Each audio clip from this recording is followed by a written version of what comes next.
In the west of the world, when time was fresh and the firstborn only a whispered rumor upon the still air, Melkor, who would become known as Morgoth, brooded in the northern wastes, plotting a cruelty beyond the comprehension of those yet waking to the stars.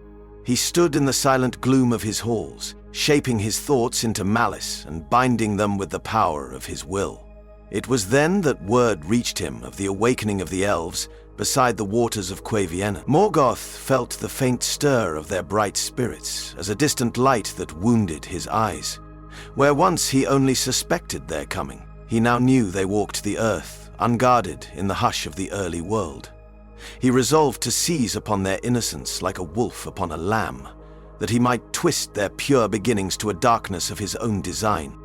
There had been rumors among the Valar that something was not right in the far east.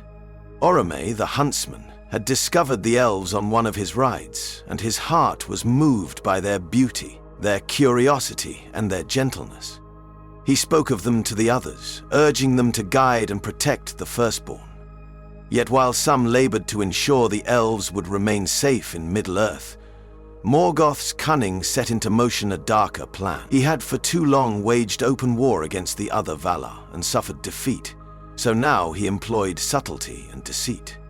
Morgoth sent out hosts of shadowy servants to roam the Twilight Lands, capturing unwary elves or luring them away from the starlit glens. None who vanished were ever heard from again, and in time fear rippled through the hearts of the firstborn, a dread they called the shadow that walks. It was in these early days that Morgoth's designs bore their bitter fruit. The captives he took were not swiftly slain or devoured. No, Morgoth had a purpose for them far fouler than death. Within the bowels of his fortress Utumno, he enacted vile tortures upon body and spirit alike. The elves who fell into his grasp were subjected to a slow corruption, a perverse unmaking of their original beauty through black sorceries known only to Morgoth, and with the aid of lesser, twisted spirits bound to his service, he tore at their fear, the very essences of their souls.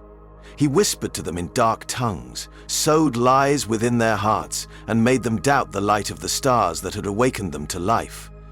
Some resisted until their minds were broken. Others yielded when all hope seemed lost. In time, they became the Dark Eldar, a new race of elves, shaped in mockery of the purity and grace that once was theirs. Their eyes, once filled with the gentle wonder of starlight, grew keen with malice, and their hearts turned cold, enslaved to Morgoth's will. At first, the transformation was slow and subtle, for Morgoth tested the boundaries of his own power over the spirit. His earliest successes lay not in forming monsters of physical might, such as orcs or trolls, but in forging a cunning, lethal group of servants who retained the uncanny skills and sharp minds of the firstborn, yet who worshipped him as their new lord. He sought to replace the elves' reverence for Eru Ilúvatar and the Valar with terror and devotion aimed at him alone. To accomplish this, Morgoth allowed them only fleeting moments of respite from torment, in which he would appear before them, cloaked in an awful splendor, proclaiming himself the true giver of freedom and knowledge. In their desperation, some fell under his spell and cast aside their memories of the starlit waters, turning instead to the gloom of Utumno as their cradle. In time, they learned to dread the sight or thought of the stars, for they associated the shining lights with the lost innocence that now seared their twisted souls. When the Valar finally united to assail Morgoth in his stronghold and break his power for an age, they rescued many of the firstborn from captivity. Yet the seeds of corruption planted in those survivors had begun to fester. Though they were restored to the outside world, they bore deep scars of mind and spirit, and some found they could no longer bear the company of their uncorrupted kin. The Dark Eldar, for so they were called in whispers by the free elves, were beings of tormented hearts. Many attempted to heal them with song or with the counsel of the wise, but most of these efforts came to nothing, for the dominion of Morgoth had burrowed into their very being, binding them in shadow. Even as Utumno was broken, not all the Dark Eldar were discovered or freed. Some escaped deeper into the hidden caverns, fleeing with cunning that matched their masters. Others pretended to be among those healed, harboring hatred in secret, until they could escape in the night. Thus, after the war for the sake of the Elves, the world believed that the threat from Morgoth was put to rest, at least for a time, and the Valar summoned the Firstborn to Valinor. Yet, unknown to them, hidden pockets of dark Eldar lurked in the remote corners of Middle-earth. Their cunning was great, and their loyalty to Morgoth unbreakable, though he was thrown down and imprisoned in the void. By stealth, they multiplied. By dark arts, they taught their children cruelty, forging weapons of black steel, enchanting them with curses. They remembered well the hatred their master bore for the trees and the living things of the earth, and they took delight in stealthy destruction. It was said they could blight a field simply by treading upon it, for the malice they carried within them seeped into the soil. Elves who did not depart Middle-earth, choosing to remain under the stars, felt a strange disquiet at times, as though watched by unseen eyes in the deepest shadows of the forest. Tales were told of haunting music in the night, a discordant echo of elvish song, weaving sorrow and fear into any who heard it. These were the songs of the dark Eldar, who mocked the beauty of their kin by mirroring it in twisted forms. Hunters venturing too far into lonely glens would vanish, and their companions would later find tokens of Morgoth etched upon trees, the bark scarred as though by fiery claws. The wise among the elves spoke in hushed tones of a lingering evil, one that would not soon depart the land. Over the centuries, as the great events of Middle-earth unfolded, the rising of kingdoms, the forging of rings, the wars against Sauron, these dark Eldar remained elusive. Some speculated they had faded into the wild, consumed by their own bitterness. Others believed they served Sauron, Morgoth's lieutenant, who rose in his master's stead. But the truth was more complicated. The dark Eldar acknowledged Sauron's power, but they remained loyal, above all, to Morgoth himself. While some among them lent their skills to Sauron's armies, others harbored the belief that Morgoth would one day return from the void. They maintained dark shrines in hidden places, conducting vile rites in his name, singing praises to the fallen Valar whom they adored as the rightful lord of Arda. Among the Dark Eldar there emerged figures of legendary cruelty and power. One such being was Methalion, a lord among Morgoth's twisted children. He had once been a noble elf, perhaps among the Tatya or one of the tribes of the early elves, though no one remembered his true name or origin. Now he walked in darkness, bearing a spear forged of black iron, etched with red runes that gleamed when blood was spilled. Methion's Fëa was ensnared by Morgoth so completely that he appeared to radiate an aura of dread, draining the hope from those who beheld him. He led a band of dark Eldar warriors across the deep forests of Middle-earth, leaving sorrow in their wake. They attacked solitary villages, took captives and carried them off into caves from which none returned. In the whispering night, they would cry out in savage exultation to Morgoth, praising his memory as though he were still enthroned in Utumna. But not all who carried the taint of Morgoth were beyond redemption, or so some believed. Among the Dark Eldar was Lothiriel, whose spirit clung to the faintest memory of starlit peace. Though her body had been twisted to a tall, slender figure clad in midnight raiment, and her eyes glinted with an unnatural red hue in dim light, she had not fully yielded to the will of Morgoth. She walked the edge between shadow and regret, serving Methalion's warband, yet secretly lamenting the cruelty they inflicted upon the free peoples. In her hidden thoughts, she recalled dim visions of Cuithiennen's shimmering waters. Uncertain whether these were dreams or recollections from a time before she was bent to Morgoth's will, Lothiriel kept her doubts well concealed, lest her own kin turn against her.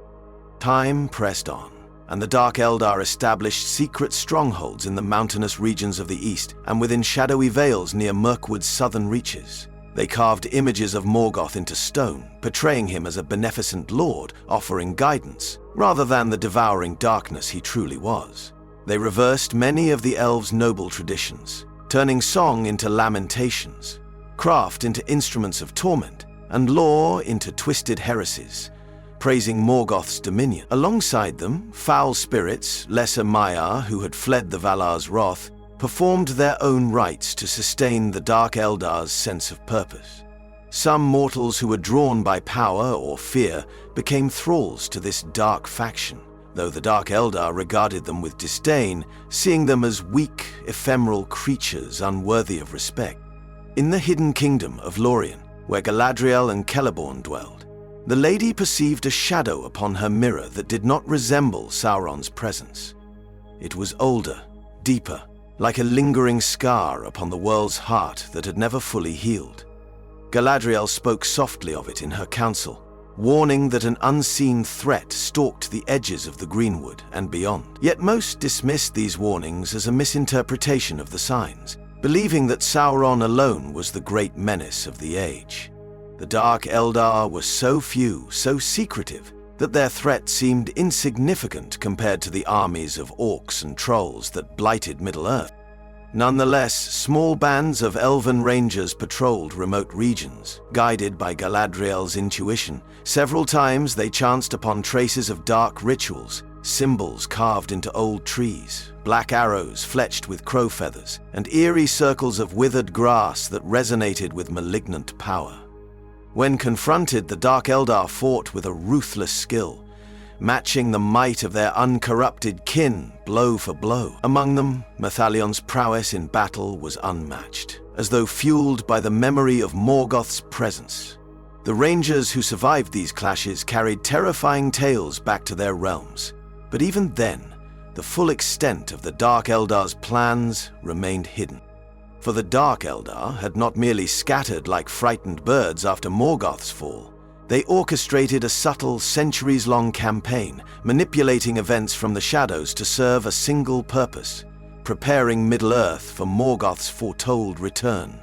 They believed that the cataclysmic wars against Sauron would weaken the Free Peoples, draining their resolve and scattering their defenses. In secret gatherings, they shaped cunning artifacts designed to hasten a breach between the physical realm and the void, hoping that in some distant age, Morgoth's spirit might find a foothold once more. In dark hollows beneath the earth, they performed ceremonies to channel the lingering echoes of Morgoth's power. Through blood sacrifices and incantations that no lawmaster of the Eldar would dare speak, they sharpened their own fear like knives, yearning for the day when their master's spirit might guide them directly. The air in these caverns was thick with a sulphurous haze, and the walls were slick with moisture that dripped in a constant, maddening rhythm. Cold, black flames lit their dark altars, casting flickering shadows on the walls. Shadows that took on monstrous shapes, dancing and writhing as though possessed by a life of their own. Yet not all Dark Eldar remained united. As the centuries passed, divisions grew among them. Some believed unwaveringly in Morgoth's inevitable return, devoting themselves wholly to the dark rites. Others, like Lothiriel, secretly questioned the madness of clinging to a memory of such cruelty. Lothiriel's doubts festered into sleepless nights, haunted by the distant echo of laughter beneath the starlight. She yearned to know if those memories were real, if there was still a chance for her to taste the sweetness of untainted life. But Mithalion watched her closely, for he sensed her struggle. If her loyalty wavered, he would ensure she was cast into the blackest pit of torment, to be made an example to others who dared to falter. Legend spread among men of a silent wraith stalking the wilds, neither elf nor orc, but something in between, wielding sorcery that smothered campfires in an instant. Some claimed this figure was female, robed in obsidian cloth, drifting through the trees as though the shadows themselves bore her aloft.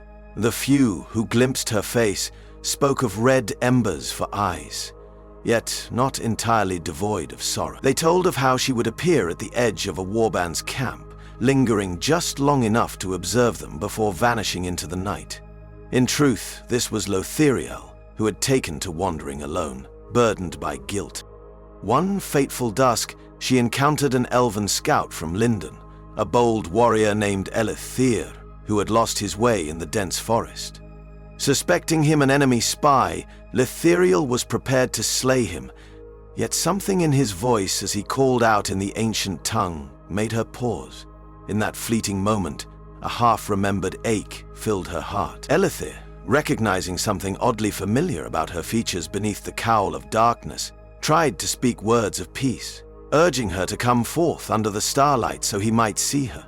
Lithiriel fled instead, her mind reeling with confusion, at the call of something she had believed extinguished long ago. The conflict within her grew too strong to hide, and in time Merthalion noticed her disquiet.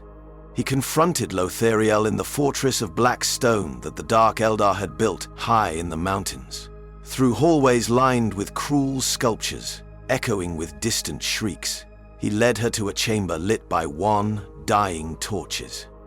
In that gloom, Merthalion questioned her loyalty, demanding she swear again her oath to Morgoth. When Lothariel hesitated, uncertain words tumbling from her lips, he struck her with the haft of his spear. She fell to her knees, tears of rage and pain mingling on her face. In her heart she felt both the iron chain of Morgoth's corruption and the faint memory of starlight that would not be quenched. Merthalion was poised to deliver a final blow when she mustered the strength to summon a dark tendril of magic, flinging him back against the wall. Seizing the moment, she fled the fortress, pursued by the echoes of Merthalion's fury. In the aftermath, the Dark Eldar was sundered by internal strife. Merthalion declared Lothariel a traitor, commanding all loyal to Morgoth to hunt her down. Some, who had long despised her quiet doubts, joined the pursuit eagerly.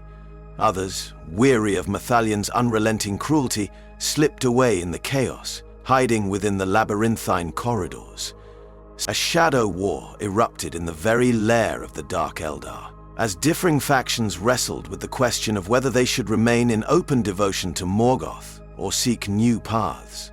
But Merthalion held the greater portion of power, for his spirit burned fierce with Morgoth's hateful will. He declared himself the rightful High Lord of their race, forging alliances with wraiths and fell beasts to strengthen his dominion. Beyond the jagged gates of that black fortress, the free peoples of Middle-earth stirred. Word of the Dark Eldar's civil discord reached the ears of elves and men alike through rumors carried by travelers. Some wise lords saw an opportunity. If the Dark Eldar were torn by division, perhaps they could be eradicated. Parties of warriors ventured forth to search out their hidden keeps, guided by those who had glimpsed the secret paths. Yet the land itself seemed to conspire against these expeditions, for the Dark Eldar knew every glen, every winding path, and they wielded illusions that confused mortal senses.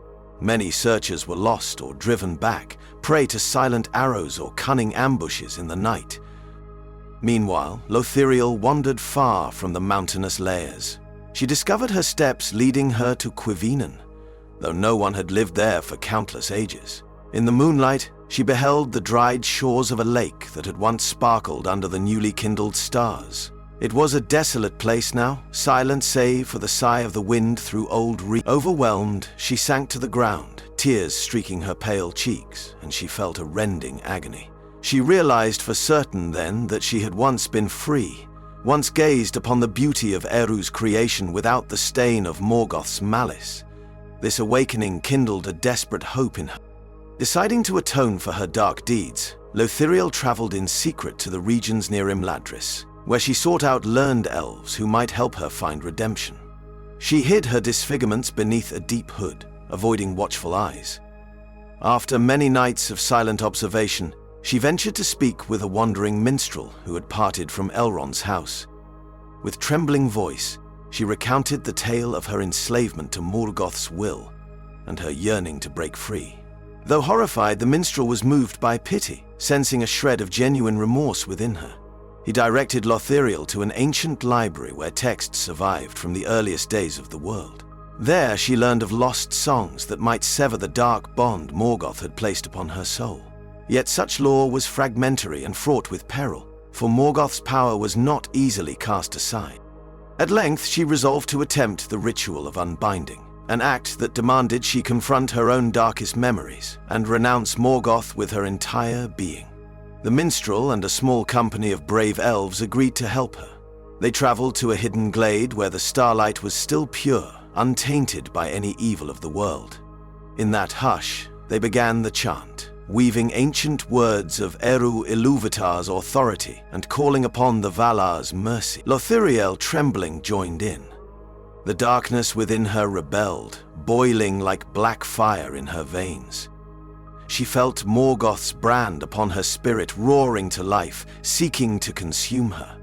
But she pressed on, guided by the memory of Quivien's gentle waters and the faint laughter of the first elves. In that crucial moment, her voice soared above the chanting, releasing a single note of heart-breaking purity. A searing pain ripped through her very essence, and she collapsed, unconscious. When Lothiriel woke, she felt different, as if a great weight had been lifted, though the shadows still lingered at the edge of her perception. The elves around her looked on with a mix of awe and caution. They sensed that while she had reclaimed a portion of her soul, the corruption was not entirely undone. Still, hope glimmered in their eyes. Encouraged, Lothiriel bowed her head and swore an oath to fight against Morgoth's legacy. It would be a long road to earn trust, and not all would be willing to give it. Yet her choice was made, and she could not turn back. The minstrel named her the Twilight Redeemed, for she stood forever between the darkness of her past and the faint light of her future. Word of Lothiriel's partial redemption spread quietly, like a secret rumor. The free elves who heard it debated whether it was truly possible for a dark Eldar to break free of Morgoth's hold. Meanwhile, Methalion raged in the mountains, sending forth his spies and assassins to find and destroy Lothiriel, for he feared she might unravel the threads of Morgoth's shadow that bound their kind. Fierce battles erupted in the deep woods and hidden passes. Dark Eldar archers ambushed small caravans of men or dwarves, each atrocity stoking fear and distrust across the land. Dread multiplied, and the sorrow of Middle-earth deepened. Yet the defiance of Lothiriel planted a seed. Among the Dark Eldar, a few dared to question the path forced upon them. They secretly desired a release from the torment that had shaped their existence. Some tried to flee Merthalion's tyranny and find Lothiriel, believing that if she had managed to break a portion of Morgoth's chain, perhaps they could too. Thus, a hidden network of would-be defectors emerged. It was fraught with peril, for the moment they were discovered, Merthalion's wrath was swift and merciless. He displayed the mutilated bodies of would-be traitors, a warning against betraying their master's legacy. Days turned to decades, and the wars of Middle-earth marched on. As alliances formed and crumbled, and as the mortal kingdoms faced the wrath of Sauron, the Dark Eldar pursued their secret designs. Merthalion's greatest ambition was to gather enough power to tear open a rift, a wound in the very fabric of Arda, through which Morgoth might send forth his essence and overshadow all. Indeed, in hushed caverns they forged black crystals imbued with dread energy. Through incantations and sacrifices, they anchored these crystals to spots of deep spiritual significance. Ruins where the Valar had once walked, or groves where Yavanna's favor had once been strong. Each was meant to weaken the boundaries set by the Valar, in the hope that Morgoth could exploit the cracks. In a final confrontation, a coalition of elves and men gathered to storm the stronghold of the Dark Eldar in the mountains. Standing among their number was Lothiriel, cloaked in grey, her staff etched with fragile runes of protection. The forces of Methalion met them under a sky darkened by brewing thunderclouds. The two sides clashed in savage combat upon a plateau rimmed by jagged peaks. The clash of steel rang out, and lightning illuminated the contorted faces of Dark Eldar warriors who fought with an uncanny, lithe grace, their eyes blazing with malice. Methalion, at the heart of the battle, was a storm of obsidian armor and swirling darkness, his spear striking down foe after foe in a frenzy of hatred. At the height of the battle, Lothiriel faced Methalion upon the blood-stained stone. His laughter echoed across the plateau, mocking her futile hope. The swirl of shadows enveloped him, and for a moment it seemed Morgoth's own presence glimmered in the reflection of his eyes. Yet Lothiriel stood firm, summoning the fragment of grace she had reclaimed. She struck her staff upon the ground, releasing a surge of brilliant light that warred against the gloom. Methalion's spear flickered with flames of black fire and he lunged. Their clash sent shock waves of magical energy across the battlefield, knocking warriors from their feet. In that moment, Lothiriel channeled all her strength into a single cry, calling upon the memory of the music of the Ainur. The reverberation shattered Methalion's spear into shards of smoking iron. The force cast him to his knees, his dark aura unraveling like a torn cloak. With grim resolve, Lothiriel drove the broken spear tip into his chest. A burst of foul energy erupted from him, and a shock of black wind howled into the night sky. In the aftermath, the armies of the Free Peoples drove the remnants of the Dark Eldar into retreat. Some surrendered, throwing themselves at the mercy of those they had long persecuted, while others slipped away into hidden tunnels, vowing vengeance. Methalion's death did not end Morgoth's shadow upon their souls, but it shattered the leadership that bound them to a single will. As dawn broke, the survivors gazed upon Lothiriel with wariness and a distant awe. She, wounded and exhausted, knelt amid the scattering dust and embers, uncertain of her own fate. For though she had struck down Myrthalion, the shadow within her had not fully departed. She bore the stain of Morgoth still, yet she also carried a spark of light that refused to die. Thus was the power of the Dark Eldar checked, though not altogether destroyed. Some among them would fade into forgotten corners of Middle-earth, nurturing their hate and yearning for Morgoth's return. Others would seek redemption, longing for the beauty they had once known beside the starlit waters. Lothiriel, torn between these two destinies, lived on, neither wholly free nor irredeemably lost. Her tale would become a whispered legend, a testament to the lingering scars of Morgoth's evil and the fragile resilience of hope. In the long ages that followed, the Dark Eldar remained a somber reminder that the first children of Eru were not immune to the creeping corruption of hate and despair. For all light casts shadows, and in those hidden places, Morgoth's will found a foothold, shaping a fallen branch of the fair race into a brood of darkness. And while victory over them had been won this day, the memory of their cunning and cruelty would haunt the Free Peoples for as long as the stars endured,